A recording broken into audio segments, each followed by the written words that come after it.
This story is titled, Made Fun of My Husband at a Neighborhood Party, until he stood up and said, It's over forever. Hey everyone, the channel's been slowing down a bit, and I spend so much time finding these stories for you. If you enjoy the content, please hit that subscribe button. It means the world, and helps keep this journey going strong. Let's grow together. Now let's start the video. OP starts by saying, Hey Reddit, I'm using a throwaway because I don't want this connected to my main account. My name's Lisa, I'm 24, and my husband Jack is 26. We've been married for 3 years, but we've known each other since college. Honestly, I never thought I'd be in this situation. I screwed up, and now I'm paying for it. But I need to write this down because my head's spinning. Jack and I have always been different. He's the quiet, introverted type who's happy with a good book or a movie at home. I'm the total opposite. I love going out, hosting parties, and being surrounded by people. When we first got together, I thought it was perfect. He balanced me out, you know? He let me be the social butterfly while he stayed more in the background. But looking back, I didn't realize how much that dynamic was wearing him down. Jack's always been, I don't know the right word, accommodating, selfless, pushover. Hate saying that, but it's the truth. He always puts others before himself, especially me. Like, he'd get up at 6 a.m. just to bring me my favorite coffee because he knew I liked it fresh. If I was in a bad mood, he'd cancel his plans to stay home with me. He'd plan romantic dinners, surprise me with little gifts, and always made me feel like I was the most important person in the world. And me? I took it all for granted. I got used to it and stopped appreciating the things he did for me. I think it's because he never complained. Even when I'd slack off or get annoyed with him, he'd just smile and say, I love you, Lisa. It's like I convinced myself that he'd never leave, no matter how I acted. He loved me too much, right? I figured he'd just put up with it forever. Things really started to shift when I decided I wanted to be a stay-at-home wife. Yeah, we don't have kids or anything. I just didn't want to work anymore. Jack was making decent money, and I figured, why not? He didn't argue. He just said, if that makes you happy, we'll figure it out. Looking back, I can see how unfair that was. We were both young, just getting started in life, and I put all the financial pressure on him without even asking how he felt about it. At first, I kept the house clean and made dinner most nights. But that didn't last long. I got lazy. Jack would come home from work to a messy house, no dinner, and me sitting on the couch scrolling through my phone. He never complained. He'd just roll up his sleeves and start cleaning or cooking. He'd say he was tired, but he'd do it anyway because he wanted me to relax. And instead of feeling grateful, I started to resent him. It sounds so messed up when I say it now, but I wanted him to push back. I wanted him to tell me no, or stand up for himself. Instead, he just kept bending over backward for me, and I started seeing him as weak. I started to think maybe I needed someone more assertive, someone who could handle me, whatever that means. Around this time, I started going out more with friends. Jack would encourage me to have fun, even handing me extra money to cover drinks or whatever. He'd tell me to call him if I needed a ride, but he never went out with me. That wasn't his thing, and I was fine with that. Or at least I thought I was. The more time I spent with my friends, the more I started to see Jack as boring. My friends didn't help either. They'd make little comments about how I deserved someone more exciting, someone who could keep up with me. The worst part? I started to believe them. One Friday night, I went out with my friend Tina for what was supposed to be a simple girls' dinner. It turned into bar hopping and dancing until 2 a.m. Jack had given me some extra cash, saying, Have fun, babe. You deserve it. I laughed it off at the time, but now it feels so pathetic. Anyway, that night I made fun of Jack for the first time in front of my friends. We were tipsy, and I joked about how he did everything for me, how he let me be a stay-at-home wife, even though we didn't have kids. Tina and the others ate it up, laughing and calling him a pushover. In that moment, I felt powerful, important, I don't know, but it felt good to have their attention, even if it was at Jack's expense. The next morning, Jack made me breakfast like he always did after my nights out. He asked how my night was, and I gave him a vague, one-word answer. I could tell he wanted to ask more, but he didn't. He just said, I'm glad you had fun, and kissed my forehead. I should have felt guilty. I did, for about 5 minutes. But then I brushed it off. Jack was fine, right? He didn't say anything, so it must not have bothered him. That's how I justified it to myself. Over the next few weeks, I went out more often. Tina and the others became my go-to group, and Jack started to feel more like a background character in my life. He'd still try to connect with me, asking about my day, planning date nights, but I'd always make an excuse or blow him off. Our conversations got shorter, and I could feel the distance growing between us. He looked tired all the time, but I ignored it. I figured he'd get over it, just like he always did. One night, I had a group of friends over for a movie night. Jack, being the saint he is, cooked us all dinner and then went to the bedroom to give us space. We were drinking wine, and the conversation turned to relationships. Tina joked about how her boyfriend could learn a thing or two from Jack. That turned into more jokes about how perfect Jack was, and how I had him trained. Fueled by the wine and the attention, I joined in. I made fun of his quirks, how he'd do anything I asked without hesitation, and even joked that I could probably tell him to jump off a cliff, and he'd ask how high. My friends were dying laughing, and I felt like the star of the show. I didn't think twice about it until the next morning. Jack didn't say anything about it, but the way he looked at me that morning broke my heart. He didn't seem angry, just defeated. He kissed me goodbye like always, but I could see the hurt in his eyes. For the first time, I felt a pang of guilt I couldn't shake, but instead of apologizing or even acknowledging it, I buried it. I convinced myself it wasn't a big deal. Jack would forgive me like always, right? Except this time, I think I pushed him too far. Things really started falling apart when I reconnected with some old college friends who had recently moved back to our area. I hadn't seen these people in years, and catching up with them felt like a breath of fresh air. They were loud, fun, and carefree, the kind of people who didn't seem tied down by boring routines.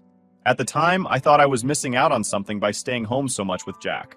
Looking back, I see how stupid that was. The first time I went out with them, Jack was supportive like always. He handed me extra cash, told me to have fun, and even offered to pick me up if I needed a ride. I thought it was sweet, but at the same time, it made me roll my eyes. Like, why couldn't he come out and have fun with me? He always stayed home, doing his thing. I used to think it was just who he was, but being around my friends made me start comparing him to other guys who were more outgoing or exciting. It wasn't fair, but it's where my head was at. That first night out was the tipping point. We had a couple of drinks and the conversation turned to relationships. Someone made a joke about their partner being lazy, and Tina, my closest friend in the group, turned to me and said, "Lisa, your guy's basically a housewife. Must be nice having someone who does everything for you." I should have defended Jack, but instead I laughed. I told them about how he always cooked, cleaned, and even encouraged me to stay home while he worked. Tina and the others were cracking up, saying I had Jack wrapped around my finger. One of them said, "Girl, you're living the dream. Why settle when you could have more?" I laughed along, but deep down, it planted a seed of doubt. When I got home that night, Jack had stayed up waiting for me. He asked how my night was, and I brushed him off with a quick, "It was fine." He didn't press, just smiled and said, "I'm glad you had fun." I could tell he wanted to connect, but I was too caught up in the excitement of my new social life to care. Instead of feeling grateful, I felt annoyed. Why couldn't he be more like the guys I saw at the bar? Confident, funny, and loud? Over the next few weeks, I started going out more. Every time, Jack would tell me to have fun and remind me to be safe. He'd even offer to drive me if I needed it. And every time, I'd mock him to my friends. At first, it was little jokes, like how he'd text me to make sure I was okay, or how he'd always remind me to drink water. But then it got meaner. I'd joke about how he'd let me stay home and do nothing, or how he'd never stand up to me. My friends would laugh, telling me I deserved better, and I'd soak it all up. At home, things were changing too. Jack didn't complain, but he started pulling back. He'd go straight to bed after work, saying he was tired, and we barely talked anymore. He still cooked dinner and cleaned up after me, but there was this distance between us. I should have seen it as a red flag, but instead, I got frustrated. I convinced myself that he was being passive-aggressive, that he was sulking because I was finally living my life. One night, I invited Tina and some other friends over for a movie night. Jack, being the guy he is, made dinner for everyone and even set up the living room with snacks and blankets. Once we were settled, he quietly disappeared into the bedroom to give us space. For a while, we just watched movies and had a good time. But after a couple of glasses of wine, the conversation shifted to relationships again. Tina started talking about her boyfriend, saying how she wished he'd put in half the effort Jack did. Then someone else said, "Lisa's got it made. Jack's like the perfect husband, right?" And instead of agreeing or saying something nice, I started making fun of him. I joked about how he was too perfect, how he'd do anything I asked without question. I even said, if I told Jack to jump off a cliff, he'd probably ask how high. Everyone was laughing, and for a moment, I felt on top of the world. I didn't realize Jack could hear us until the next morning. When I woke up, he was already dressed for work. He didn't say anything about the night before, but there was this look in his eyes, like he was holding back tears. He kissed my forehead like always, told me he loved me, and left. I should have apologized right then and there, but instead I buried the guilt. I told myself it didn't matter. Jack loved me, and he'd forgive me like he always did. But things didn't go back to normal. Jack started working longer hours, and when he was home, he barely spoke to me. He still did everything he always did. Cooked, cleaned, took care of things around the house. But there was this quiet tension. It's like he was still trying, but his heart wasn't in it anymore. I ignored it, thinking it was just a phase. I didn't realize how much damage I'd already done. Around this time, I started noticing a shift in how our friends treated Jack. At first, it was subtle.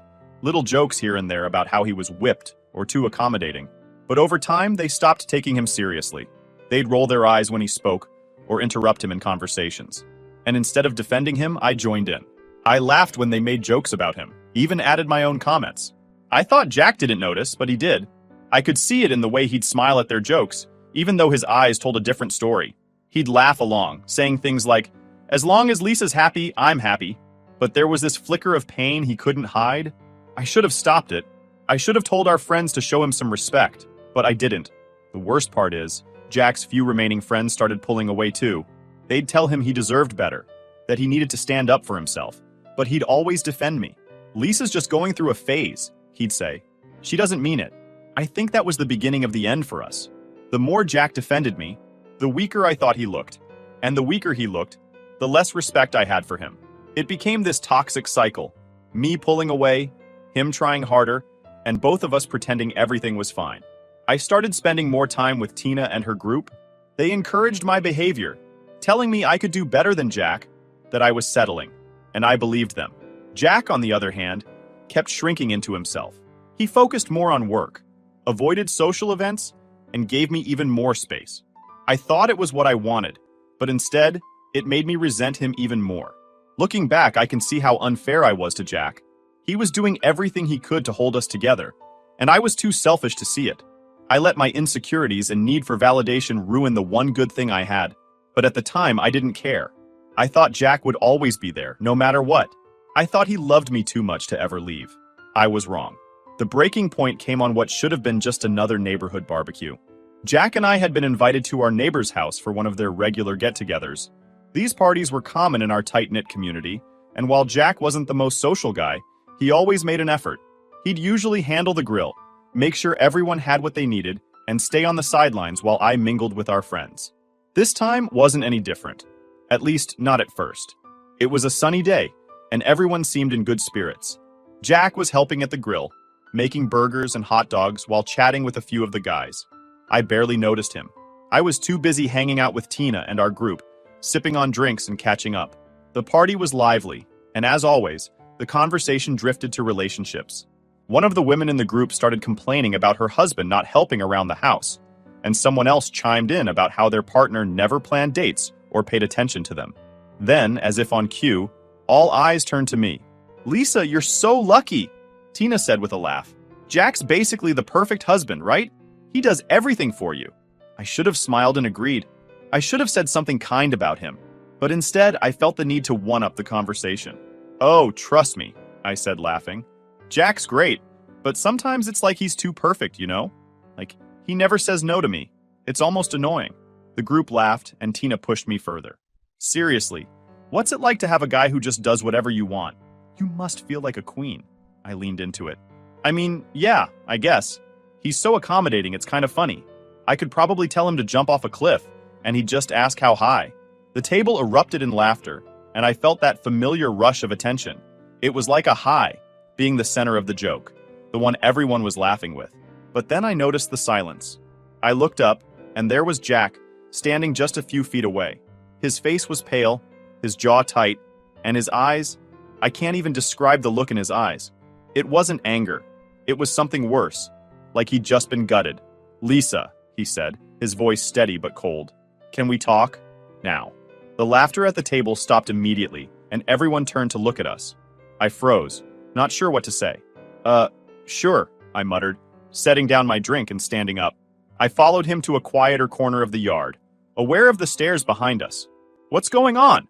I asked, trying to sound casual, but my heart was racing. Jack didn't look like himself. He looked done. He took a deep breath and said, I can't do this anymore. At first, I thought he was joking. Do what? I asked, forcing a nervous laugh. But he didn't smile. He didn't even flinch. I can't keep pretending everything's okay, he said, his voice breaking slightly. I've tried, Lisa. I've tried so hard to make this work. But I can't keep being the punchline of your jokes. I can't keep being disrespected by you, by your friends, by everyone. My stomach dropped. Jack, what are you talking about? It was just a joke. You're overreacting. He shook his head. It's not just this one thing, Lisa. It's everything. The way you treat me. The way your friends treat me because of the way you talk about me.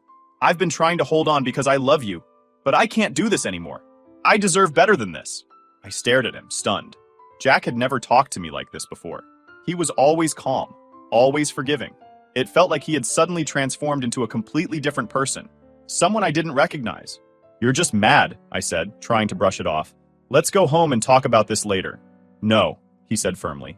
We're not going home together. I'm done, Lisa. When you get home, your things will be on the porch. I want you out. I felt like the ground had been pulled out from under me. Jack, stop! You don't mean that. He met my eyes, and for the first time, I realized he wasn't bluffing. Yes, I do, he said. I've made up my mind. And with that, he walked away. I stood there, frozen, as he returned to the grill like nothing had happened. The party continued around me, but I could feel everyone's eyes on me. They didn't know exactly what had been said, but it was obvious something had just gone very, very wrong. I wanted to cry, to scream, to make him take it back, but I couldn't move. Eventually, I grabbed my purse and left the party, walking home in a daze. When I got there, I found Jack already packing my things into boxes. I tried to talk to him, to apologize, to explain, but he wouldn't even look at me. Please, Jack, I begged, tears streaming down my face. I'm sorry, I'll fix this. Just give me another chance. He didn't stop packing. It's too late, Lisa, he said quietly. I've been giving you chances for years, and you've thrown every one of them away. I'm done. When he finished packing, he carried the boxes to the porch and set them down. Then he turned to me and said, You need to leave. If you don't, I'll call the police. I stared at him, hoping he'd change his mind, but his expression didn't budge. I had no choice but to leave. As I walked away, carrying what I could, I felt completely humiliated. I could see our neighbors peeking out of their windows, watching the drama unfold. Even Tina, who had been my closest friend, didn't say a word to me. I ended up at a park down the street, sitting on a bench and crying until my dad came to pick me up. I told him what had happened, though I left out the part about how badly I'd treated Jack. He was disappointed, but he took me back to my parents' house. And now I'm here, trying to figure out what the hell to do next. Jack won't answer my calls or texts. I've reached out to Tina and the others, but no one's responded. I feel like I've lost everything. My husband, my home, even my friends. And the worst part is, I know I did this to myself. After Jack kicked me out, I spent the first couple of days in shock. I mean, I knew I had messed up, but I didn't think it would ever come to this. Jack had always been so patient, so forgiving. I thought no matter what I did, he'd always stick around. That was my first mistake, assuming his love had no limits. When I got to my parents' house, they didn't say much at first. My dad could tell something serious had happened, but I only gave him a half-baked explanation like, Jack's upset and we're taking a break. I didn't want to admit the full story, that I had publicly humiliated my husband over and over until he finally snapped. My mom didn't push for details, but I could tell by the way she looked at me that she wasn't buying my version of things. The silence from Jack was unbearable. I called him at least a dozen times, left voicemail after voicemail, and sent text after text. He didn't respond to any of it. The man who used to text me good morning every single day and send cute little updates throughout his workday was now ignoring me completely. That hurt more than anything, because I realized it wasn't just anger. It was indifference. He was done, and nothing I said was going to change that. Even worse, the people I considered my friends, the ones who had encouraged me to act this way, went radio silent too. Not a single text or call from Tina or anyone else in our group. It hit me like a brick. These people were never really my friends. They loved the drama, the gossip, and the jokes when they were at Jack's expense. But now that things had blown up, they didn't want anything to do with me. A couple of days after the neighborhood party, I decided to go back to our house. I told myself I just wanted to grab a few things I might have forgotten, but deep down, I was hoping to see Jack. I thought maybe if I showed up in person, he'd at least let me explain. But when I got there, he wasn't home. The locks had already been changed, and there was a small box on the porch with a note taped to it. The note read, Lisa, this is the last of your stuff. Please don't come back here again. I've already started the process of filing for divorce. I'll send you the papers soon. Jack. I stood there, holding that note, and felt my heart shatter all over again. Divorce? He was serious? Knew things were bad, but I thought we'd at least try to work through it. I sat on the steps for what felt like forever, just staring at the box. It was like my entire life had been packed into one small container, and that's all I had left. When I got back to my parents' house, my mom finally cornered me. Lisa, she said, this break doesn't sound like a break. What really happened? I broke down and told her everything. The jokes, the comments, the way I treated Jack in front of my friends. I even admitted how I'd been mocking him for months. My mom listened, but when I finished, she didn't try to sugarcoat it. Lisa, I'm not going to lie to you. What you did was awful. Jack has every right to be upset. Hearing that from her stung, but I knew she was right. I started crying again, saying I didn't know why I acted the way I did, why I pushed him so far. My mom sighed and said, maybe you didn't think he'd ever leave. But Lisa, love isn't infinite. Even the kindest people have their breaking points. My dad, who had been listening quietly, finally spoke up. You need to stop making excuses and figure out how to move forward. You can't change the past, but you can decide who you want to be from here on out. It wasn't the comforting pep talk I wanted, but it was what I needed to hear. The days dragged on, and my calls to Jack went unanswered. I started checking social media, desperate to get some glimpse into his life. That's when I noticed something that made my stomach drop. Jack looked happy. A neighbor had posted photos from the party, and there he was, smiling and laughing with people after I'd left. I hadn't seen that kind of smile from him in years. It was like a punch to the gut. While I was crying at my parents' house, Jack was moving on. I also started hearing whispers from people in the neighborhood. Apparently, word had spread about the scene at the barbecue, and everyone knew why Jack had ended things. A friend of a friend told me that some of the other wives were proud of Jack for standing up for himself. One woman even said, it's about time he stopped letting her walk all over him.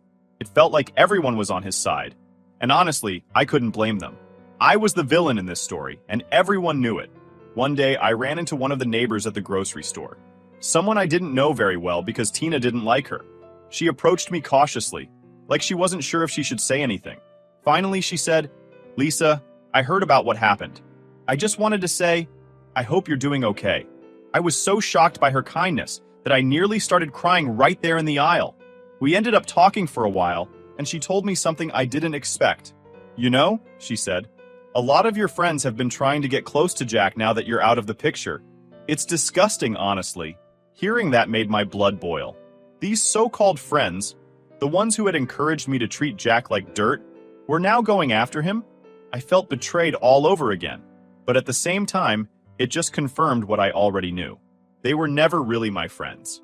They were just users. The kind of people who thrive on drama and don't care who they hurt in the process. That night, I blocked Tina and everyone else from my social media. I didn't want to see or hear anything about them ever again. If Jack was smart, he'd keep his distance too. At this point, I realized I had hit rock bottom. I didn't have my husband, my home, or my friends. All I had was the mess I had made, and I had to figure out how to clean it up. For the first time in years, I thought about what Jack must have felt all those nights I ignored him, mocked him, or dismissed his efforts. It was a heavy realization, and it crushed me.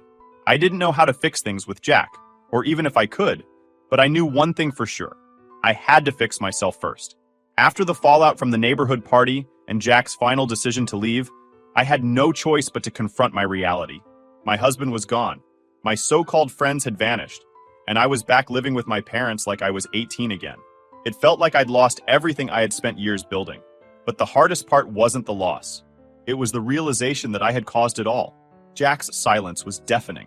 Days turned into weeks, and he still wouldn't answer my calls or texts.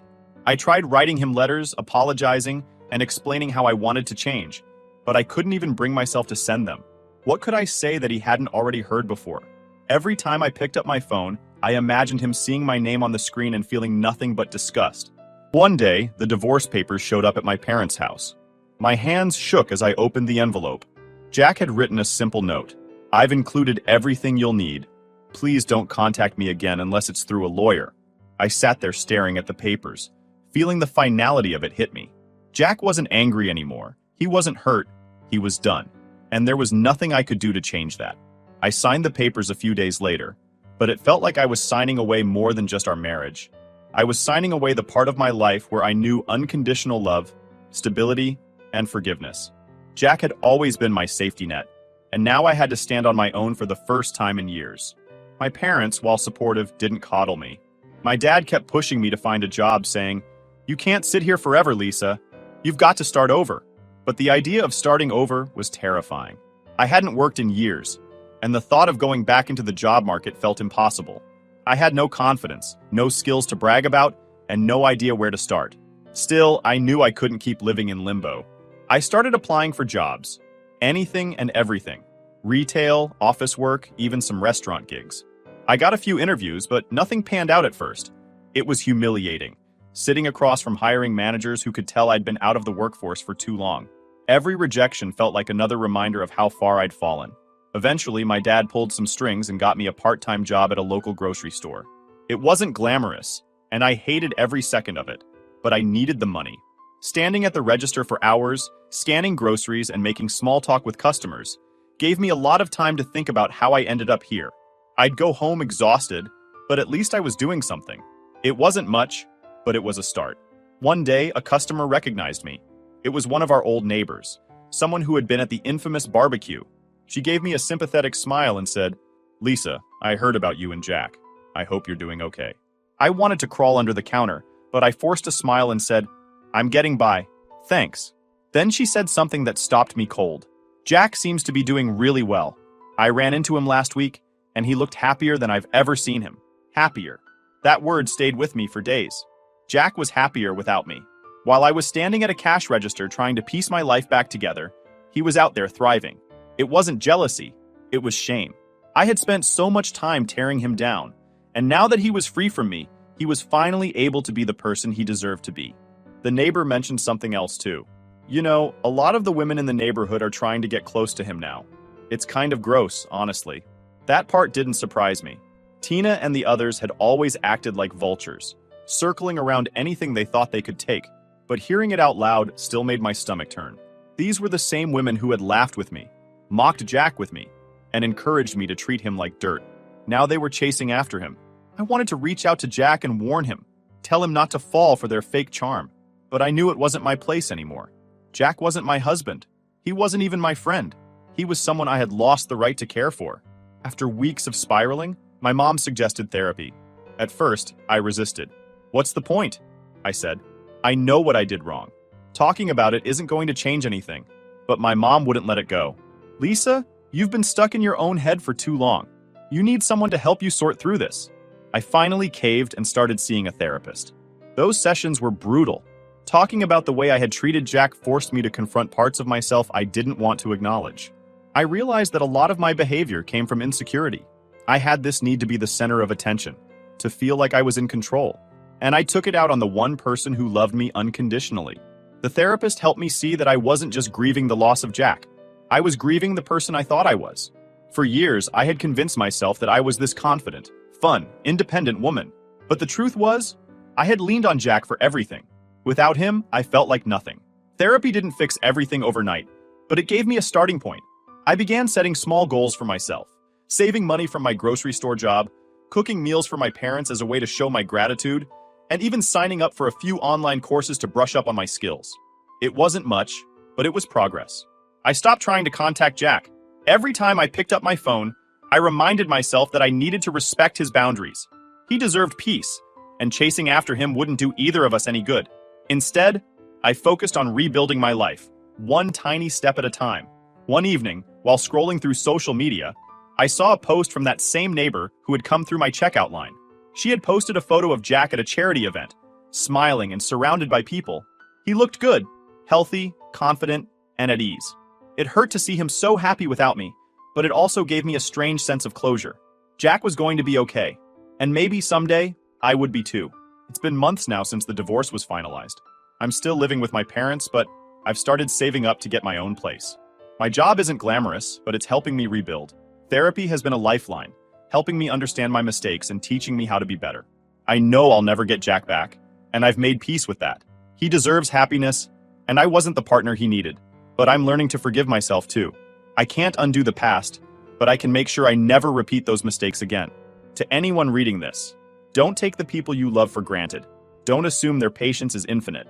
Love is a two-way street, and if you don't treat it with respect, you'll lose it. Trust me, I learned that the hard way.